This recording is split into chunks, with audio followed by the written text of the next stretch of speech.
शुभकामनाओं के साथ गोपाल पाठक यूट्यूब चैनल के समस्त छात्रों, विषय विशेषज्ञों और दर्शकों को मेरा नमस्कार।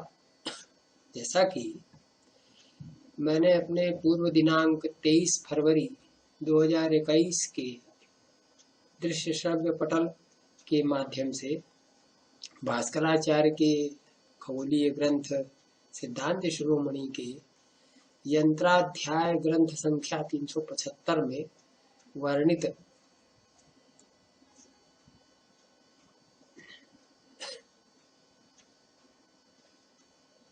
चक्र यंत्र पर विचारण का प्रथम भाग प्रस्तुत किया था और वीडियो के अंत में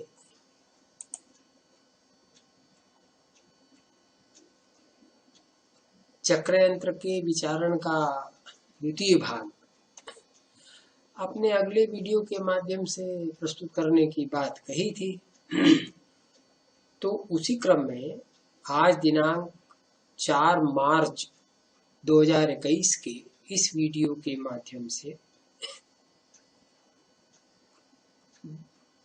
द्वितीय भाग में भास्कराचार्य के खगोलीय ग्रंथ सिद्धांत शिरोमणि के यंत्राध्याय ग्रंथ संख्या 375 पद्य संख्या 12, 13, 14 में वर्णित कोणीय प्रमापक के अनुसार अंशों, उसके कला आदि अवयवों को दर्शाने वाले और मापने वाले एक विशेष यंत्र चक्र यंत्र के वेधालयीय प्रयोग, उसके स्थापन एवं स्फुट क्षेत्रांशों की ज्ञान प्रकार के संबंध में निश्शेष विचारण प्रस्तुत करेंगे। यह चक्र यंत्र पर अंतिम वीडियो है, इसलिए इस यंत्र पर विचारण के क्रम में प्रकाशित वीडियो के प्रथम भाग में चक्र यंत्र के नाम और स्वरूप पर विस्तार के साथ चर्चा की गई थी। इसके अगले क्रम में आज इस वीडियो के माध्यम से चक्र यंत्र की कार्य प्रणाली और ग्रह नक्षत्रों का भेद करने के प्रकार पर चर्चा करेंगे। पूर्व के वीडियो में बताया गया था कि यंत्र के केंद्र भाग पर निर्मित छिद्र में एक सूक्ष्म शलाका संयोजित कर सूर्य के अभिमुख यंत्र की परिधि को स्थिर रूप में स्थापित करने पर अक्ष अर्थात यंत्रस्थ शंकु की छाया यंत्र परिधि के जिस स्थान पर आपतित होती है उस स्थान से यंत्रस्थ क्षैतिज रेखा अर्थात भूमि तक जितने अंशकला आदि मान पठनांक के रूप में प्राप्त होंगे उतना अंशात्मक मान तत्काल में उन्नतांश होगा। अब आगे इसके परिधि पर आपतित अक्ष की छाया, तो इसके पूर्व चक्रयंत्र के केंद्र पर शलाका स्थापन की भी व्यवस्था को पहले समझ लीजिए कि शलाका की मोटाई और लंबाई होनी कितनी चाहिए और ये किस प्रकार से यंत्र की परिधि को इसकी छाया स्पर्श करती हुई होनी चाहिए। तो ऊर्ध्वाधर रेखा और भूमि रेखा के संपात बिंदु पर जिस प्रमाण में छिद्र किया गया है उतने प्रमाण की मोटाई की शलाका हो और यंत्र के व्यासार्ध के तुल्य लंबाई की हो और उसको इस प्रकार से उस छिद्र में पिरोना है ताकि उस शलाका की छाया का शीर्ष उस चक्रयंत्र के अधोभागवर्ती परिधि के प्रत्येक अंश पर सार्वकालिक रूप से स्पर्श करता हो। जो छाया शीर्ष है वो प्रत्येक अंश के कोर को, परिधि के कोर पर जो प्रत्येक अंश का चिन्ह है उसको सार्वकालिक स्पर्श करता हुआ हो, उसका त्याग कभी वो न कर सके। इस प्रकार से उस शाखा को स्थापित करना है।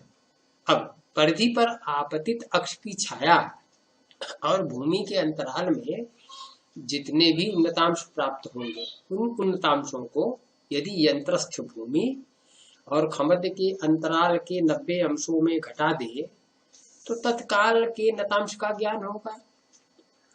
जैसा कि आचार्य भास्कर पद संख्या 12 में कह रहे हैं और साथ में यह भी बता रहे हैं कि पूर्वाचार्यों ने इस यंत्रागत उन्नतांश पर से जो दिनगत काल का मान प्राप्त करने का प्रकार कहा है वह नितांत स्थूल है और उस प्रकार के द्वारा लाया गया दिनगत काल भी स्थूल काल होता है। तो अब वो क्या कह रहे हैं 12वें श्लोक में, ये देखिए, तत्खार्धान्तश्च नता उन्नत लव संगुणीकृतम द्युदलम द्युदलोन्नतांश भक्तम नाड्याः स्थूलाः परैः प्रोक्ताः। यहाँ परैः शब्द का अर्थ है पूर्वाचार्य। तत् नाम छाया खार्धांतरे अर्थात खमध्यांतरे च ये अंशाः ते नताः अथ द्युदलम नाम दिनार्धम उन्नत लव संगुणीकृतम द्युदलोन्नतांश भक्तम द्युदल उन्नतांश भक्तम स्थूलाः नाड्याः स्युः एवं परैः पूर्वाचार्यैः प्रोक्तः प्रकर्षेण उक्तः। अथ ये छाया खार्धांतरे ते नतांशः किया। अब ये माने जो छाया माने छाया शीर्ष और खमध्य के अंतराल में जो अंश है नतांश जाने। एवं अत्र नतोन्नतांश ज्ञानमेव भवति। उन्नतांश पूर्व के वीडियो में उन्नतांश के संबंध में चर्चा हो चुकी है, यहाँ इसलिए केवल नतांश की चर्चा दी गई। अतो अन्यैहि घटिका अपि आनीतः, अन्यैहि नाम अन्याचार्यैहि एतदुन्नतांशवशेन दिनगत घटिका अपि आनीता प्राप्ता। कथम प्राप्ता तद यथा, उसका प्रकार यह, तस्मिन् दिने गणितेन मध्यम दिनोन्नतांशान दिनार्धमानं च ज्ञात्वा अनुपातकृतः। उस दिन जिस दिन वेद किया करके हमने यंत्र से नतोन्नतांश प्राप्त किए, उस दिन गणित के द्वारा त्रिप्रश्नाधिकारों प्रक्रिया को अपनाते हुए गणितीय विधि से जो मध्याह्न कालिक दिन के उन्नतांश और दिनार्धमान ज्ञात हुए, उसके आधार पर अनुपात करेंगे। यदि मध्यम दिनोन्नतांश ही दिनार्धनाट्यो लभ्यन्ते तदा ऐधि, मैंने ये जो यंत्रागत अभीष्ट उन्नतांश है, तदा एभि किमिति एवं स्थूला घटिका, इस प्रकार स्थूल घटिकाएं होंगी। इस चक्रयंत्र पर विस्तार पूर्वक सर्वाधिक प्रशस्त और बढ़िया विश्लेषण मुनीश्वराचार्य ने अपने मरीचि टीका में किया है। नृसिंह दैवज्ञ ने भी स्वल्प मात्रा में टीका वो वासना वार्तिक दी है। तो नृसिंह दैवज्ञ ने तो वासना वार्तिक में चक्रयंत्र माह चक्रमिति तन्मध्ये सूक्ष्माक्षमिति तदिति ऐसा कहकर मात्र अपना पाला छोड़ा लिया है, अर्थात उपपत्ति करने की औपचारिकता की पूर्ति मात्र की है। कोई विशेष उपपत्ति उन्होंने इस यंत्र के संबंध में नहीं दी है। लेकिन एक विशेष बात अवश्य उन्होंने कही, अपने इस 3 पंक्ति के वार्तिक में एक विशेष तथ्य जरूर प्रस्तुत किया है। वो क्या है वो देखिए, इदमेव चक्रयंत्रम अक्षपत्र भपत्र युतम यंत्रराज इति आहुः। इदमेव यह ही चक्रयंत्र अक्षपत्र और भपत्र माने राशि पत्रों से नक्षत्र पत्र से युत होकर के यंत्रराज ऐसा कहा जाता है। एस्ट्रोलैब में भी अलग अलग अपपत्र और अक्षपत्र संयुक्त होते हैं। जैसा कि पूर्व के वीडियो में हमने क्लिप दिखाया है एस्ट्रोलैब का, उसमें कई वपत्र और अक्षपत्र समाहित है। तो यंत्र राज्य में भी इसी प्रकार से निर्माण किया गया है। इसलिए हमने कहा था कि ये एस्ट्रोलैब की ही अनुकृति है यंत्र राज्य, ऐसा सूचित किया मात्र किया है नृसिंहदेवगद्य ने वासनावार्तिक में। अब प्रसंगवशात स्वल्प संशोधनों के साथ, क्योंकि मुद्रित पुस्तक में अशुद्धियां बहुत है, अशुद्धियां भी है, इसलिए यह मरीचि टीका यहाँ प्रस्तुत है, उसे सुने। चक्रयंत्र केंद्रे सूक्ष्माक्षम सूक्ष्म छिद्रम विधाय सूक्ष्म कीलम क्षिप्त्वा यथा तच्छाया चक्र परिधौ स्पृशति तथा दत्त्वा इत्यर्थः। इदं चक्रयंत्रम आधार श्रृंखलायां सूर्याभिमुख परिधिकम यथा स्यात् तथा धार्यम्। तत्र तादृश अवस्थित चक्रयंत्री अक्षच्छायया नाम, अर्थात अक्षच्छायया शब्द का क्या अर्थ है वो बता रहे हैं। यंत्र केंद्र प्रोतकीलस्य छायया भूमिस्थानात् ये भुक्ता अंशाः ते उन्नतांशाः। कीलच्छाया तत् आसन्न भूमिस्थानयोः परिधौ यद अंशात्मकम आसन्नांतरम ते नतांशा। माने जो आसन्न अंतर होगा वो नतांश होंगे। खमध्य और भूमि के मध्य में जहां कहीं भी वो छाया शीर्ष लग रहा है तो उस छाया शीर्ष से भूमि तक तो नतांश हो गए, और उससे आसन्न जो अंतर होगा वो नतांश होगा। खमध्य के आसन्न अंतर, छाया शीर्ष से खमध्य के आसन्न तक का जो अंतर है वो नतांश होगा। प्रसंगात नतांश ज्ञानमाह तत्खार्धांत इति। तत् माने तच्छाया, खार्ध माने खमध्यांतम इति। छाया अग्र संबंधी परिधि प्रदेश खमध्य स्थानयोः मध्ये। छाया अग्र संबंधी परिधि प्रदेश, छाया के अग्रभाग माने छाया शीर्ष से संसक्त जो परिधि का स्थान है उससे खमध्य स्थानयोः, ऊर्ध्वाधर रेखा परिधि संपातस्थ जो खमध्य स्थान है वहां तक का, मध्य माने अंतराले, ये अंशा जो अंश है आसन्ना, जो अंश आसन्न होंगे, वे इति च अर्थात, ऐसा इसका अर्थ है। तत्खार्धांतश्च नता का, नताः नाम नतांशाः। उन्नतांशेभ्यः कालज्ञानमः। अब उन्नतांश से कालज्ञान कहा। उन्नत लव संगुणीकृतम इति, क्या कहा? उन्नत लव संगुणीकृतम द्विदलोन्नतांश भक्तम, ऐसा भास्कराचार्य कह रहे हैं।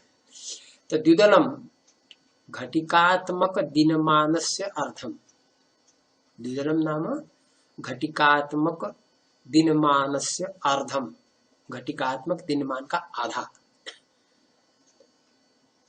उन्नतांश ही गुणितम, यंत्रागत जो उन्नतांश है, वेद करने पर जो उन्नतांश प्राप्त हुए उसको गुणा कर देंगे। मध्याह्न कालिक उन्नतांश, मध्याह्न कालिक जो उन्नतांश होगा अहोरात्र में उससे, तो मध्याह्न कालिक उन्नतांश क्या होंगे? अहोरात्र में नहीं, मध्याह्न कालिक उन्नतांश अहोरात्र वृत्तीय जहां पर याम्योत्तर वृत्ति में लग रहे हैं उस स्थान का उन्नतांश, न कि अहोरात्र वृत्त का उन्नतांश। क्यों? कि मध्याह्न काल जिस बिंदु पर हो रहा है उस बिंदु का उन्नतांश क्या होगा? तो कहते हैं लंबांश क्रांत्यंश संस्कार सिद्ध ही। लंबांश और क्रांत्यंश के संस्कार से जो सिद्ध होगा, अंक प्राप्त होगा, वह मध्याह्न कालिक बिंदु का उन्नतांश होगा।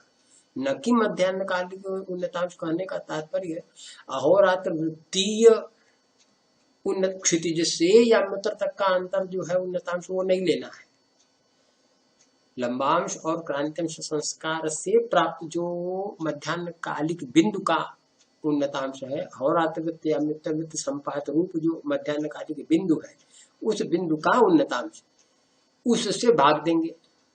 तो इस प्रकार से द्विदलम घटिकात्मक दिनमानस्यार्थम उन्नतांशैः गुणितम मध्याह्न कालिक उन्नतांशैः नाम लंबांश क्रांतियांश संस्कार सिद्धैः भक्तम, उससे भाग दे देंगे। फलम उन्नत घटिका, जो फल आएगा वो उन्नत घटिका होगी। अब यहाँ ये स्थूल क्यों है कि एक तो उन्नतांश याम्योत्तरवृत्त में प्राप्त होगा, और दूसरा उन्नतांश कहाँ प्राप्त होगा? चक्र यंत्र पर। चक्र यंत्र जो है वो दृग्वलयानुकार हमने स्थापित किया है उन्नतांश लाने के लिए,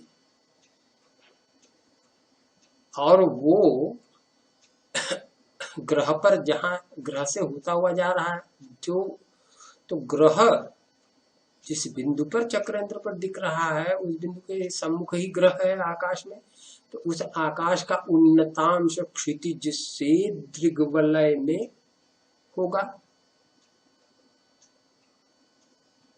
तो वहां पर जो अहोरात्र वृत्त लग रहा है उस बिंदु का उन्नतांश भी ठीक उसी तरह प्राप्त होना चाहिए जिस तरह की मध्याह्न कालिक प्राप्त हुआ लंबांश क्रांतियांश। तो लंबांश के सापेक्ष ध्रुवप्रोत वृत्त में जो अंतर हो और क्रांतियांश के सापेक्ष जो अंतर हो, यानी इष्टकालिक क्रांतियांश उसका और इष्टकालिक ध्रुवप्रोतीय अंतर, दक्षिण ध्रुव से अथवा उत्तर ध्रुव से जो भी लंबांश रूप में अंतर होगा उसका लंबांश के सापेक्ष वो लंबांश नहीं होगा, उसके अंतरांश रूप जो हमें उन्नतांश प्राप्त होंगे वह, जबकि वह दृग्वलय में जो उन्नतांश है उससे भिन्न उन्नतांश होगा। ऐसे में अनुपात विषम जातीय अनुपात करके जो काल आएगा वो स्थूल काल ही होगा, सूक्ष्म काल नहीं होगा। ननु अभीष्ट काले पूर्व यंत्र अवगत घटिका भी एताः तुल्या न। अब प्रश्न यही है कि अभिष्ट काल में पूर्व यंत्रों से, मान इस यंत्र के पहले जो काल मापक नाड़ी वाला यंत्र और शंकु यंत्र घटिका यंत्र आदि कहे गए, उन यंत्रों से जो दिन अवगत घटिकाएं होंगी उन घटिकाओं के तुल्य यह घटिका नहीं आती, इसलिए इसको कहा कि यह स्थूल है। उक्त प्रकारेण स्थूला सिद्ध्यन्ति, जो प्रकार कहा गया पूर्वाचार्यों के द्वारा उस प्रकार से स्थूल ही ये सिद्ध होती है, न सूक्ष्म, सूक्ष्म नहीं। तद अतुल्यत्वम सदा सिद्धमिति, उसका अतुल्यत्व भी स्वतः सिद्ध हो जाता है, गोल युक्ति से भी वो स्थूल ही सिद्ध होता है, सूक्ष्म काल की सिद्धि नहीं होती। ननु तर्हि किमर्थम त्वया एता उक्ता। अब मरीचिकार स्वयं कह रहे हैं तो क्यों, तब किस कारण से आपने ऐसा कहा, इसके लिए तो इस प्रश्न का उत्तर स्वयं दे रहे हैं। इसके लिए ऐसा कहा कि परैरिति, पूर्वाचार्य थे, पूर्वाचार्यों ने कहा है, हमने नहीं कहा है। अन्य ही पूर्वाचार्य ही प्रकर्षेण उक्ता, अन्य आचार्यों ने पूर्वाचार्यों ने प्रकर्षेण भली भांति इसको कहा है। तेषां मत एता सूक्ष्म, उनके मत के अनुसार वो सूक्ष्म है। परै इत्यनेन, परै ही ऐसा कहने से, मया एता न अंगीक्रियन्ते इति सूचितम्, परै ही भास्कराचार्य के द्वारा परै कहने से यह अर्थ निकलता है कि मेरे द्वारा यह स्वीकृत नहीं है। पूर्वाचार्यों ने कहा, मैं नहीं कह रहा हूँ, ऐसा सूचित भास्कराचार्य द्वारा किया जाता है। कहने का तात्पर्य यह है कि मूल यंत्र में खमध्य स्थान स्थित कील में पिरोए हुए दीर्घवलय के सदृश ही लोहे, तांबे, पीतल आदि धातु से अथवा किसी भी शुद्ध एवं स्वस्थ लकड़ी से एक पहिए के आकार के चक्र यंत्र को लटकती हुई अवस्था में धारित करना है। क्योंकि गोल में जो हमने गोल यंत्र पीछे बताया और वास्तविक आकाश में जो परिकल्पित गोल है उसमें भी खमध्य से 3 राशियों के अंतराल पर समसूत्र से संसक्त दीर्घवृत्त पर क्षितिज होता है। इसलिए अब यंत्र के आधार पर स्थित शून्य अंश से उसके दोनों ओर यंत्र परिधि पर समान अंतराल पर चिन्हित 90-90 अंशों के स्थानों को मिलाने वाली समसूत्रानुरूप जो रेखा होगी उसको भूमि कहते हैं। अब कहेंगे क्योंकि गोल में खामध्य पर स्थित कील में पिरोए हुए दीर्घवलय की तरह उस दीर्घवलय में खमध्यगत ऊर्ध्वाधर सूत्र समसूत्र पर लंबवत होता है। इसलिए यंत्र के आधार स्थान पर अंकित शून्य अंश से यंत्र पर पूर्व में अंकित समसूत्र सदृश भूमि रेखा पर एक लंब रेखा इस प्रकार अंकित कर देंगे कि वह लंब रेखा आधार स्थित शून्य के चिन्ह से 180वें अंश तक अंकित हो जाए। इस लंब रेखा और यंत्र परिधि पर चिन्हित 180 अंश के संपात स्थान को खमध्य कहेंगे। जिस प्रकार गोल में खमध्यगत सूत्र समसूत्र पर लंबवत होता है, ठीक वैसे ही यंत्र को लटकती हुई अवस्था में स्थापित कर देंगे। लटकती हुई अवस्था में यंत्र को स्थापित करने पर गोल के समसूत्र के सदृश यंत्रस्थ भूमि होगी और गोल के खमध्य तथा खमध्यगत ऊर्ध्वाधर सूत्र के सदृश ही यंत्रस्थ खमध्य और ऊर्ध्वाधर सूत्र भी होगा। परंतु यंत्रस्थ खमध्य गोल के खमध्य से ठीक विपरीत दिशा में नीचे की ओर होगा। ये अंतर गोल के खमध्य में और चक्रयंत्र के खमध्य में होता है। यंत्रस्थ भूमि जल समक क्षितिज धरातल के समान शून्य तलमय अर्थात स्प्रिट लेवल में होगी। अब चूंकि गोल यंत्र में ऊर्ध्वाधर स्वस्तिक कील युग में प्रोतम श्लथम दृग्वलयम तदंतः कृत्वा परिभ्राम्य, ऐसा आचार्य भास्कर ने कहा है, ताकि ग्रहों के नतांश उन्नतांश का मापन संभव हो। इसलिए चक्रयंत्र को भी गोल यंत्रस्थ दीर्घवलय के सदृश ही लटकती हुई अवस्था में स्थापित करने के लिए बताया, ताकि ग्रहों के नतांश और उन्नतांश का मापन किया जा सके। परंतु इस यंत्र के द्वारा वेध करने पर जो उन्नतांश प्राप्त होंगे, उन उन्नतांशों के द्वारा दिनार्धकालीन उन्नतांश 90 अंशों में दिनार्ध काल प्राप्त होता है। तो यंत्रागत वेद से प्राप्त अभिष्ट उन्नतांश में कितना दिनगत काल प्राप्त होगा, इस प्रकार से अनुपात कर वेद काल में लाया गया दिनगत काल स्थूल काल होगा, सूक्ष्म काल नहीं होगा। ऐसा आचार्य भास्कर कह रहे हैं। चूंकि पूर्वाचार्यों ने इस प्रकार से अनुपातागत दिनगत काल लाने की विधि कही है जो कि स्थूल है, मैंने इस विधि को स्वीकृत नहीं किया है, ऐसा भी वो सूचित कर रहे परई रीति कह के, ऐसा भास्कराचार्य अपने श्लोक में सूचित भी कर रहे हैं। अब इस यंत्र से ग्रह नक्षत्रों के, ये तो चक्रयंत्र का एक प्रकल्प हुआ वेद का कि दीर्घवलयाकार स्थापित करके नतांश उन्नतांश ज्ञात कर लीजिए। तो वो कार्य तो करने के लिए अन्य यंत्र भी है, तुरीय यंत्र है, चाप यंत्र है, इससे भी वही कार्य होगा। वो दोनों यंत्र केवल नतांश उन्नतांश के लिए मात्र के लिए ही है। तो कोई केवल नतांश के लिए है या चक्रयंत्र का निर्माण करने का प्रकार या व्यवस्था भास्कर ने नहीं कही है, उसके पीछे विशेष कार्य निहित है, वो है ग्रहों का भेद।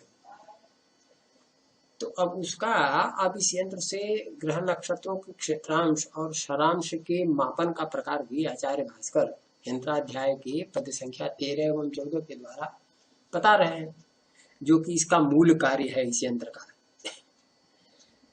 कि किस प्रकार इस चक्र यंत्र से ग्रहों के स्पष्ट क्षेत्रांशों का मान प्राप्त करेंगे, जो कि इस यंत्र का मूल कार्य है। तो कह रहे हैं अथ वेदेन ग्रह ज्ञान महा। पहले तो यंत्र के निर्माण का प्रकार बताया स्वरूप के साथ में, स्वरूप को का स्वरूप स्थापन ही इस प्रकार किया कि उस यंत्र के निर्माण का प्रकार अवगत हो जाए। अब उस निर्माण प्रक्रिया के उपरांत वेद के द्वारा ग्रह ज्ञान को कहा। अथ वेदेन ग्रह ज्ञान महा। क्या कह रहे हैं सुनिए। पैत्रर्क्ष पुष्यांतिम वारुणानां वृक्षद्वयम् नेमिगतं यथा स्यात् दूरेऽन्तरेऽल्पेषु भखे चरौ वा तथात्र यन्त्रं सुधिया प्रधार्यम् नेमिस्थदृष्ट्याक्षगतं प्रपश्येत् खेटं च धिष्ण्यस्य च योगताराम् नेम्यङ्कयो रक्षयुजोस्तु मध्ये येंशाः स्थिता भद्रुवको युतस्तैः प्रत्यक्स्थिते भेथ पुरस्थिते तैः हीनो ध्रुवस्यात् खचरस्य भुक्तम्। इस प्रकार से श्लोक बता रहे हैं। अब इसका क्रमिक अन्वयार्थ भी देखिए। अथ पैत्रर्क्ष पुष्यांतिम वारुणानां वृक्षद्वयम् वा अल्पेषु भखेचरौ अल्पेषु भखेचरौ यथा दूरेऽन्तरे नेमिगतं स्यात् तथा अत्र यन्त्रं सुधिया प्रधार्यम्।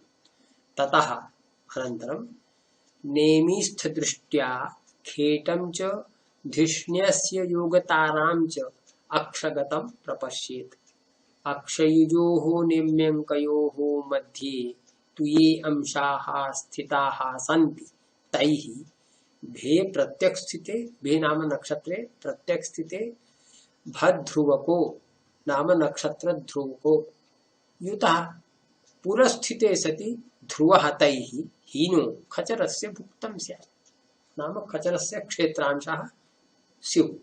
ऐसा इसका अर्थ है। मैंने 4 वेद नक्षत्र बताए, पैत्र नक्षत्र, पुष्य नक्षत्र, अंतिम नक्षत्र, वारुण नक्षत्र। इन 4 नक्षत्रों में से 2 नक्षत्र अथवा अल्पशर वाले नक्षत्र या अल्पशर वाले ग्रह या दोनों ही जिस प्रकार से दूर अंतराल पर रहते हुए चक्र यंत्र के नेमिगत हो सके, उस प्रकार से यंत्र को स्थापित कर दें। फिर नेमिस्थ दृष्टिया, उसके बाद नेमी के अधोभाग में दृष्टि को चलाते हुए दृष्टि से खेटम च धिष्ण्यस्य च योग ताराम अक्षगताम प्रपश्येत्। खेट और नक्षत्र, योग तारा नक्षत्र में से किसी जो सर्वाधिक भास्वरत्व वाला हो उसको अक्षगतम प्रपश्येत्, अक्षगत देखे। अक्षयुजो नेम्यंकयो, अब जहां पर नेमी पर, परिधि पर, ऊर्ध्व परिधि पर अक्ष लगा हुआ दिखे नक्षत्र और ग्रह का वेद करते समय उन स्थानों को अंकित कर दें और उन अंकित स्थानों के अंतराल में जो अंश प्राप्त हो उन अंशों को, यदि नक्षत्र से पीछे ग्रह है तो भद्रुवक में नक्षत्र के ध्रुवांक में उसको जोड़ दीजिए अंतरांश को, और पूर्व में है, नक्षत्र से पूर्व में यदि ग्रह दिखता है तो नक्षत्र के ध्रुवांक में से उस अंतरांश को घटा दीजिए। ऐसा करने से ग्रह का भुक्तांश प्राप्त होगा। तत्र यंत्रस्य अधोनेम्यां दृष्टिं कृत्वा ऊर्ध्वनेम्यां उक्तर्क्षाणां मध्ये भद्वितयं युगपत् नेमिगतं यथा स्यात् तथा यंत्रं स्थिरं कृत्वा नेम्यां धिष्ण्योः एकतरं स्थानमंक्य, उस नेमी पर 2 नक्षत्रों में से किसी एक नक्षत्र का स्थान अंकित कर दे चक्र यंत्र पर। ततो अग्रे पृष्ठतो वा दृष्टिम चालयित्वा, उसके आगे पीछे दृष्टि को चला करके ग्रह विद्येत, ग्रह का वेद करें। ग्रह प्रायो अक्षगतो दृश्यते, ग्रह प्राय अक्षगत ही दिखेगा। अक्षमूलस्य ग्रहस्य च अंतरम शरो, अब उस ग्रह का और अक्षमूल का, अक्ष माने उस शलाका जहाँ केंद्र पर चिपकी हुई होती है, उस स्थान से अक्षगत, अक्ष पर जहाँ ग्रह दिखा वो अंतर, वह शर होगा ग्रहावधि। अक्षमूलम नेम्याम यत्र लग्नम, अब वो अक्षमूल यंत्र नेमी पर जहाँ लगा हुआ दिखता है, तत्स्थानम अपनी अंकित, उसके स्थान को भी अंकित कर ले है। अब इस प्रकार से अथ भग्रहांकयोर मध्य, अब भ माने नक्षत्र और ग्रह के अंकित चिन्हों के बीच में ये अंशाः तैहि, जो अंश हो उनमें तैहि भद्रुवो युतः, उनसे भद्रुवो माने नक्षत्र के ध्रुवांको युतः, जोड़ने तो स्फुट ग्रहो भवति, स्पष्ट ग्रह होगा, ज्ञात हो जाएगा। यदा ग्रहात् पश्चिमस्थम नक्षत्र, यदि ग्रह से पश्चिम में नक्षत्र स्थित हो। यदा पूर्वस्थम नक्षत्र, यदि ग्रह से पूर्व में नक्षत्र स्थित हो, तदा भद्रुवो हीनः, तब नक्षत्र घटा देंगे, तब स्फुट ग्रह प्राप्त होगा। अथवा अल्पशरम नक्षत्रम रोहिणी आदि, अथवा अल्पशर नक्षत्र रोहिणी आदि जो है, इसमें रोहिणी का शर अल्प नहीं है, वो इससे कहीं अल्प शर वाले नक्षत्र हैं चित्रा और विशाखा, ये दो नक्षत्र पैतृक पुष्यांतिम वारुणाना में तो 3 नक्षत्र शून्य शर वाले हैं और 1 नक्षत्र अल्पशर है। उसके उपरांत उनके बाद के क्रम में जो अल्पशर प्राप्त नक्षत्र होगा वो चित्रा विशाखा है। रोहिणी का शर इन दोनों से कहीं अधिक है, लेकिन ये भास्कराचार्य यहाँ बता रहे हैं रोहिण्याद्यम, रोहिणी आदि, रोहिणी को भी ये ले रहे हैं। ततो दूरेन्तरे यदा ग्रह, अथवा अल्पशरम नक्षत्रम रोहिण्याद्यम ततो दूरेन्तरे यदा ग्रह, रोहिण्यादि जो अल्पशर नक्षत्र है उससे दूर अंतराल पर यदि ग्रह हो, तदा तावेव विद्वा, तब उन्हीं दोनों का वेद करके, रोहिण्यादि अल्पशर नक्षत्र और ग्रह, इन दोनों का यंत्र परिधि पर वेद करके प्रोक्तवत ग्रह ज्ञान, पूर्व में कहे गए प्रकार से ग्रह का ज्ञान कर लेंगे। इति चक्र यंत्र, ऐसा यह चक्र यंत्र है, होता है, इस प्रकार से इस चक्र यंत्र से वेद करते हैं। ग्रह वेदे, आप बता रहे हैं विशेष बात कि ग्रह वेद में यह अक्षेप धिष्ण्य द्वयम, अक्षेप माने क्षेप रहित जो धिष्ण्य द्वय है, नक्षत्र द्वय है, 2 नक्षत्र है, शर शून्य शर वाले जो 2 नक्षत्र है, नेमिस्थम कृत्वा, यंत्र नेमिस्थम कृत्वा, चक्र यंत्र की नेमी पर स्थित करते हुए, यंत्रम धृतम, जो यंत्र धारण करने के लिए कहा है, वह क्रांतिवृत्ताकारावस्थानार्थम, वो क्रांतिवृत्ताकार अवस्थान के अवस्थिति के लिए कहा गया कि उस चक्र यंत्र को क्रांतिवृत्तानुकल्प या क्रांति वलयानुरूप स्थापित करने की उद्देश्य से कहा है ना, कि अल्पशर की अक्षेप माने अल्पशर नक्षत्रों, 2 नक्षत्रों को, अल्पशर वाले 2 नक्षत्रों को चक्र यंत्र के परिधि पर स्थित करने के लिए जो कहा है, वो केवल क्यों कहा है कि चक्र यंत्र को क्रांति वलयानुसार अवस्थित किया जा सके स्थिर रूप में। अतः तत्रापि गोल युक्ति रे वासना, वहां भी गोल युक्ति के समान ही उत्पत्ति समझनी चाहिए, जैसे गोलबंधाधिकार में क्रांति वलय इत्यादि का निवेशन के लिए उत्पत्ति दी हुई है, तदनुरूप यहाँ उत्पत्ति इसकी भी समझनी चाहिए। अब इस पद्य में आचार्य भास्कर ने चक्रयंत्र के संबंध में 3 विशेष कथ्य दिए हैं। 3 क्या है कथ्य? तो पहला विशेष कथ्य है कथन, कथ्य माने कथन है वेद नक्षत्र। दूसरा विशेष कथ्य है चक्र यंत्र का क्रांति वलयानुकल्प स्थापन। तीसरा विशेष कथ्य है आकाश में कथित वेद नक्षत्रों के दृश्यमान न होने की स्थिति में चक्रयंत्र से वेद करने का प्रकार। पहले कथ्य में पैत्रार्क्ष पुष्यांतिम वारुणा नाम ऐसा कहा है। सर्वप्रथम इस पद के विशेषणात्मक अर्थ पर विचार कर लेते हैं। इस पद चरण में ऋक्ष शब्द आया है और अमरकोश के प्रथम कांड की 186वीं पंक्ति के अनुसार इस शब्द का अर्थ होता है नक्षत्र अथवा तारा। इस पर्यायिक अर्थ को प्रत्येक नक्षत्र के नाम के साथ जोड़ते हुए पद्य का अर्थ करने पर पैत्र नक्षत्रम, वारुण नक्षत्रम नाम शततारका पैत्र नक्षत्रम नाम मघा नक्षत्रम, पुष्य नक्षत्रम, अंतिम नक्षत्रम नाम रेवती नक्षत्रम, वारुण नक्षत्रम नाम शततारका नक्षत्रम। एषां चतुर्णाम नक्षत्राणाम इति पैत्रार्क्ष पुष्यांतिम वारुणानाम इत्यस्यार्थः। ऐसा इसका अर्थ होता है क्योंकि इनमें से प्रत्येक नक्षत्र एक योग तारा है, जिसे अंग्रेजी भाषा में इसे बाइनरी स्टार्स कहते हैं। मैंने दो नक्षत्र परस्पर एक दूसरे का चारों ओर परिक्रमणशाली होते हैं, उसको अंग्रेजी भाषा में द्विक नक्षत्र अथवा बाइनरी स्टार्स कहते हैं। वही योग नक्षत्र, उसी को यहाँ पर योग नक्षत्र के रूप में बताया गया है। इसलिए इसे क्रमशः मघा योग तारा नक्षत्र, पुष्य योग तारा नक्षत्र, रेवती योग तारा नक्षत्र, शततारा योग तारा नक्षत्र इस प्रकार कहेंगे।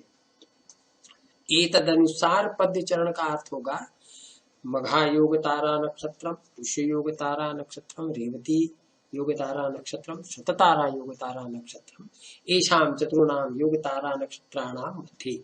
ऐसा इन चार नक्षत्रों को वेद नक्षत्रों के रूप में ग्रहण किया गया है। आकाश में किसी भी नक्षत्र अथवा ग्रह का संस्थानिक मान क्षेत्रांश और विक्षेपांश के रूप में यंत्र के माध्यम से प्राप्त करने के लिए एक ऐसे नियत बिंदु का चयन करना होता है जो कि अचल और सुविधाजनक रूप से दृश्य भी हो और जहां से मापन करना अन्य ग्रहों का, नक्षत्रों का आसान हो, सरल हो। इस विशेष प्रकार के वेद कार्य में एक विशेष प्रकार के वृत्तीय प्रमापक का भी प्रयोग किया जाता है, अब प्रयोग किया भी गया है, जिसकी संज्ञा क्रांति वलय है। वास्तव में यह वलय आकाश में परिकल्पित सूर्य का प्रतीयमान गतिमार्ग है, जो कि 27 नक्षत्र मंडलों के बीच से होकर गुजरता है। वास्तविक आकाश में इस प्रतीयमान गतिमार्ग क्रांति वलय के आरंभिक बिंदु 0 अंश पर ही शराभाव स्थिति में रेवती योग तारा नक्षत्र भी अवस्थित है। वास्तविक आकाश मंडल में भी इस प्रकार की शराभाव स्थिति मघा योग तारा नक्षत्र एवं पुष्य योग तारा नक्षत्र की भी है, परंतु शततारा योग तारा नक्षत्र क्रांति वलय से दक्षिण की ओर 0.8 विकला के अंतराल पर अवस्थित है। तथापि क्रांति वलयासन्न स्वल्पांतरवशात इसे भी वेद नक्षत्र के रूप में ग्रहण किया गया है, क्योंकि अल्पेशु भके चरो हुआ कह ही रहे हैं भास्कराचार्य, या तो शून्यशर या अल्पशर, इनमें से कोई भी दो नक्षत्र, अल्पशर वाले दो नक्षत्र परिधिस्थ करने हो या शून्यशर वाले दो नक्षत्रों को परिधिस्थ करना हो, करके तभी ग्रह का भेद करेंगे।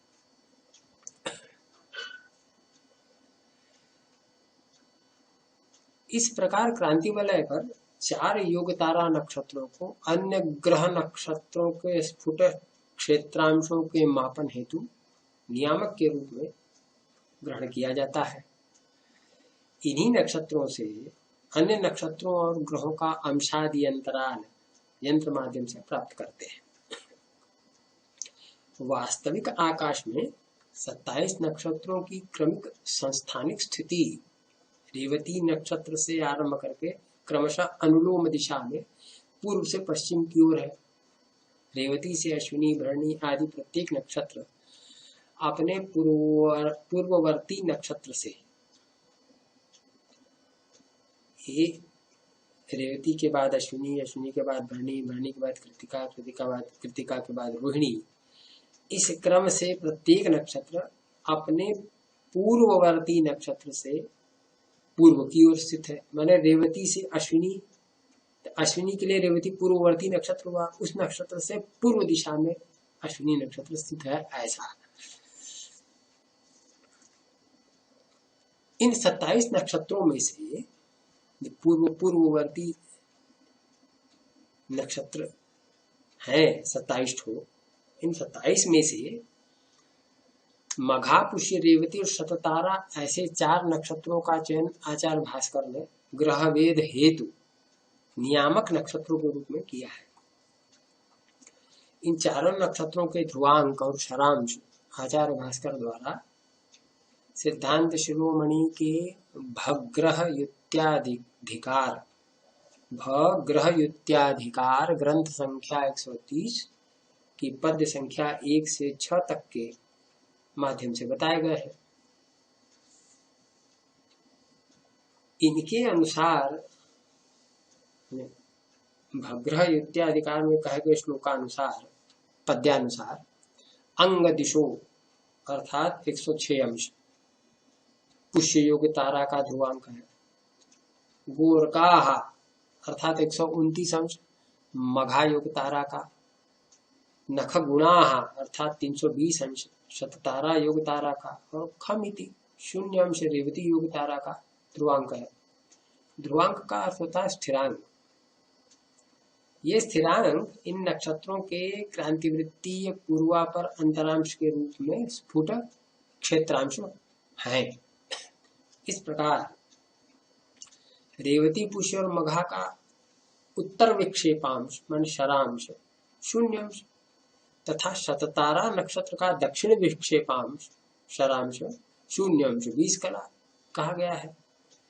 इसी स्वल्पांतर वशात नगण्य रूप से क्रांति वलय के आसन्नतर होने के कारण शततारा योग तारा को भी वैकल्पिक वेद नक्षत्र के रूप में स्वीकार कर लिया गया है।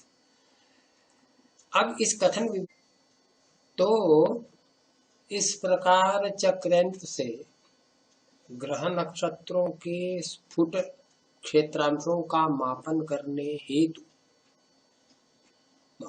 के लिए 4 वेद नक्षत्रों का विवेचन विशेष रूप से करते हुए दूसरे विशेष कथ्य में आचार्य भास्कर चक्रयंत्र को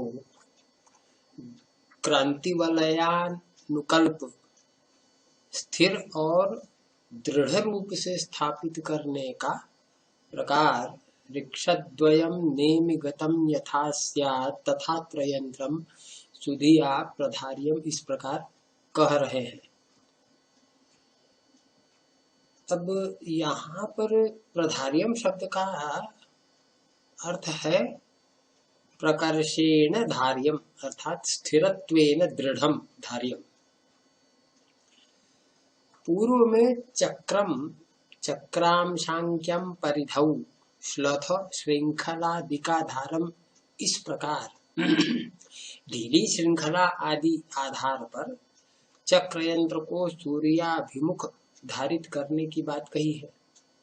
परंतु ग्रह भेद करने के प्रकार में 4 वेद नक्षत्रों में से 2 वेद नक्षत्र जिस प्रकार से चक्रयंत्र की परिधि पर दृश्यमान हो सके उस प्रकार चक्रयंत्र को स्थिर और दृढ़ रूप से धारित करने को कह रहे हैं। इस आशय का स्पष्टीकरण मरीचि टीकाकार ने प्रकर्षेण च इदं यंत्रम येन यत्नेन भवति स यत्नो विधेया इति सूचितम इस प्रकार दिया है। अर्थात और यह यंत्र भली भांति दृढ़ एवं स्थिर जिस यत्न से, जिस किसी भी प्रयत्न विधि से होता हो, वह यत्न प्रयुक्त करें, ऐसा आचार्य भास्कर सूचित कर रहे हैं। ये मरीचि टीकाकार का कथन है। इस प्रकार मरीचि टीकाकार आचार्य भास्कर के प्रकर्षेण धार्यम का स्पष्टीकरण दे रहे हैं। पैत्रर्क्ष मघा योग तारा नक्षत्र, पुष्य योग तारा नक्षत्र, अंतिमम रेवती योग तारा नक्षत्र, वारुणम शततारा योग नक्षत्र, येषां चतुर्णाम नक्षत्राणां मध्ये ऋक्षद्वयम नाम नक्षत्रद्वयम नेमिगतम अर्थात चक्र यंत्र नेमि स्थितम यथा दूरेन्तरे तत् आसन्न चक्र नेम्यंतरं त्रिभाधिकम स्यात् तथा अत्र श्लथ श्रृंखलाधारे यंत्रम चक्र यंत्रम सुधिया गणकेन प्रकर्षेण धार्यम। यहाँ पर श्लथ श्रृंखला, ढीली श्रृंखला आधार पर धारित चक्र यंत्र को वेदकर्ता गणक दृढ़ और स्थिर रूप में स्थापित करे। अत्र सुधिया इत्यनेन प्रकर्षेण च इदं यंत्रम तथा येन यत्नेन भवति स यत्नो विधेया इति सूचितम्। ये विवेचना मरीचि टीकाकार दे रहे हैं। इसमें कहने का तात्पर्य यह है कि 4 वेद नक्षत्रों में से 2 वेद नक्षत्र जिस प्रकार से भी इस चक्र यंत्र की परिधिस्थ हो सके, उस तरह से इसको क्रांति वलयानुसार स्थापित करना दृढ़ और स्थिर रूप में। जो यंत्र ढीली श्रृंखला आधार पर जो चक्र यंत्र धारित किया गया था, उसको यहाँ पर दृढ़ और स्थिर रूप में 2 नक्षत्रों पर स्थापित करना है, ताकि वो क्रांति वलयानुसार हो। ऐसा स्पष्टीकरण है मरीचि टीकाकार का, जो कि सम्यक्तया समीचीन है, कोई संदेह नहीं। पूर्व में इस यंत्र को लटकती हुई अवस्था में पूर्वापर वृत्त के धरातल पर स्थापित किया गया था। अब ग्रह वेध करने के लिए स्थिर रूप में क्रांति वलय के धरातल में स्थापित करने को कहा। तब लटकती हुई अवस्था में किसी यंत्र को खींच करके हम स्थापित नहीं कर पाएंगे, वो हमेशा हिलता डुलता रहेगा, वो वेध नहीं कर पाएंगे। उसके लिए दृढ़ और स्थिर आधार चाहिए, इसलिए प्रकर्षेण धार्यम कहा है, प्रधार्यम शब्द कहा है। और ऐसा तभी संभव है जब इस यंत्र को 2 दृढ़ आधार पर स्थापित करें और यंत्र के केंद्रस्थ शंकु का दोनों शीर्ष भाग क्रमशः दक्षिण और उत्तर कदम तारा की ओर हो, क्योंकि इसी अवस्था में स्थापित यंत्र की परिधि के कोण पर ही 2 योग ताराएं परस्पर दूर अंतराल पर दिखाई पड़ सकती हैं, अन्यथा और किसी भी विधि से वो यंत्रस्थ परिधि पर नहीं हो सकती। तीसरे विशेष कथ्य में नियामक योग ताराओं के दर्शन न होने की स्थिति में क्रांति वलयानुरूप यंत्र को स्थापित करने के लिए आचार्य भास्कर अल्पेशु खेचरो वा ऐसा कह रहे हैं। दूरेन्तरे अल्पेशु खेचरो वा ऐसा बता रहे हैं। इस आशय की सटीक विवेचना मरीचि टीका के माध्यम से आचार्य मुनीश्वर ने की है, जिसको स्वल्प संशोधन के साथ उस विवेचना को मैं यहाँ प्रस्तुत कर रहा हूँ। सुनिए। ननु उक्त ऋक्षयोः आसन्नत्वे अथवा उक्त ऋक्षाणाम् अदृश्यत्वे कथम यंत्रम धार्यम इत्यत आह अल्प इषु खेचरो वा इति। वा नाम प्रकारांतरे अल्प इषु नाम शरो ययोः तादृशो खचरो वा खेचरो वा इत्यर्था। यथा त्रिभाधिकांतरौ यंत्रनेम्यां भवतः तथा चक्रयंत्रं धार्यम् यथा च उक्तरीक्षाणाम् एकनक्षत्रं दृश्यं तदा तदन्यदल्पशरं नक्षत्रम् अल्पशरो ग्रहो वा दूरान्तरेण नेमिगतौ नाम उक्तर्क्षयोरासन्नत्वे तयोर्नेमिगतत्वं सम्पाद्य तदन्यतर नक्षत्रात् दूरान्तरे अल्पशरं नक्षत्रं नेमिगतम् अल्पशरो ग्रहो वा ऐसा। तो उक्तरीक्षाणाम् अदर्शने अल्पशर नक्षत्रे दूरांतरे नेमिगते तदभावे तत् अभाव में उनका यदि अभाव हो जाए तो तादृश ग्रह हुआ, इनके जैसे दो ग्रह नक्षत्र ग्रह तादृश हुआ अथवा एक नक्षत्र एक ग्रह उस प्रकार से हो यथा भवता जिस प्रकार हो सके तथा चक्रयंत्रम धार्यम इस प्रकार से चक्रयंत्र को धारित करे। यह भाव है कहने का।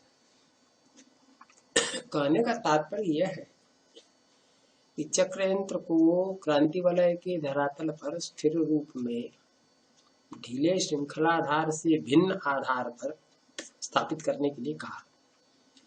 उसके सटीक उपाय के रूप में चक्रयंत्र की परिधि पर 4 नियामक योग ताराओं में से 2 योग ताराएं परस्पर दूर अंतराल पर जिस प्रकार से दिखाई दे सकें उस प्रकार से देखकर यंत्र को क्रांति वलय के सदृश ही स्थिर करने को कहा है। वेद काल में यदि कहे गए 4 वेद नक्षत्रों में से 2 वेद नक्षत्र अथवा कोई भी वेद नक्षत्र आकाश में रात्रि काल में न दिखाई दे रहे हों तो ऐसी अवस्था में इन नक्षत्रों से भिन्न अन्य कोई 2 अल्पशर वाले नक्षत्रों को जो कि परस्पर दूर अंतराल पर आकाश में दिखते हों उनको यंत्र परिधिगत कर ले अथवा आकाश में परस्पर दूर अंतराल पर स्थित एक अल्पशर नक्षत्र और अल्पशर ग्रह को यंत्र नेमिस्थ कर दें अथवा तीसरे प्रकार में तादृश ही आकाश में स्थित अल्पशर वाले 2 ग्रहों को यंत्र नेमिस्थ करें। जिस किसी भी प्रकार से शून्य शर अथवा अल्पशर वाले नक्षत्र अथवा ग्रह वेद काल में चक्रयंत्र की परिधि पर स्थित हो सके उस प्रकार से चक्रयंत्र को स्थिर अवस्था में दृढ़ आधार पर स्थापित कर ले। यदि इस प्रकार के कहे गए अल्पशर वाले नक्षत्र परस्पर आसन्न हो, जैसे कि चित्रा और विशाखा बहुत इनका अंतराल बहुत कम है, वो आसन्न है, इससे भी कम अंतराल वाले हैं वो आसन्नतर भी हैं। तो इस प्रकार के यदि हो तो उनके अतिरिक्त उन दोनों के अतिरिक्त उनमें जो नक्षत्र अपने अन्यतर नक्षत्र से अल्पशर का हो, उन 2 नक्षत्रों में जो सबसे कम शर वाला हो उससे दूर अंतराल पर स्थित एक और अन्य शर वाले नक्षत्र अथवा ग्रह को यंत्र परिधिगत करते हुए चक्र यंत्र को क्रांति वलयानुरूप स्थिर रूप में स्थापित करेंगे और अल्पशर नक्षत्र को अब यंत्र नियमित वेद नक्षत्र के स्थान को चिन्हित कर देंगे। इतने प्रकार से चक्र यंत्र को दृढ़ और स्थिर रूप में स्थापित करने की व्यवस्था बतलाई गई। केवल पद्य चरण के भी आधे भाग में दूरेन्तरेल्पेषु भखे चरोवा इतना कह के इसको डिकोड करने पर इतनी बातें निकल के सामने आती हैं, जिसको ध्यान में रखते हुए ही इस चक्र यंत्र को स्थापित करना पड़ता है। अल्पशर वाले ग्रह से इतर वह मुख्य ग्रह जिसका क्षेत्रांश ज्ञात करना अभिष्ट है, उस ग्रह को यंत्र की अधोनेमि पर दृष्टि को आगे पीछे की ओर चलाते हुए यंत्र केंद्र स्थित सूक्ष्म शलाका के माध्यम से देखेंगे। अब कैसे देखेंगे? कैसे देखेंगे? तो कहते हैं एक ही दृष्टि सूत्र में मुख्य ग्रह सूक्ष्म शलाका और दृष्टि जिस अवस्था में हो सके उस अवस्था में ही अक्षमूल यंत्र के ऊपर की परिधि के जिस स्थान पर संसक्त होता हुआ दिखता हो उस स्थान को चिन्हित कर देंगे। इस प्रकार चिन्हित वेद नक्षत्र और विद्ध ग्रह चिन्ह के अंतराल में, चिन्हित वेद नक्षत्र और विद्ध ग्रह चिन्ह के अंतराल में यंत्र परिधिगत जितने अंतरांश पठनांक के रूप में प्राप्त हो उन अंतरांशों तथा चिन्हित वेद नक्षत्र के ध्रुवांश को जोड़ने अथवा घटाने से ग्रह का स्फुट क्षेत्रांश ज्ञात होता है।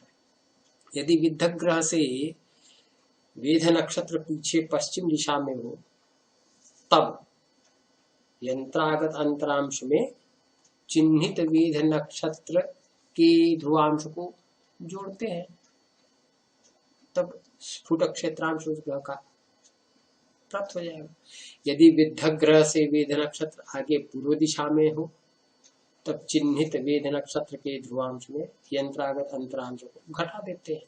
इस प्रकार से इस चक्र यंत्र से ग्रहों का वेद करके उनका स्फुटक क्षेत्रांश और सारांश इत्यादि। सारांश कैसे प्राप्त होगा? तो जब हम ग्रह का वेद करेंगे क्रांति वलयानुकार स्थापित चक्र यंत्र से तो प्रायः ग्रह जो है अक्षगत ही दिखेगा। आवश्यक नहीं कि यंत्र परिधि पर ही वो दिखे, वो यंत्र परिधि से उत्तर अथवा दक्षिण की ओर अक्षगत अवस्था में दिखेगा। और जहां दिखे वहां वह अक्षमूल परिधि पर जहां लग रहा हो वहां उसको चिन्हित कर देना, तो वो ग्रह चिन्ह होगा।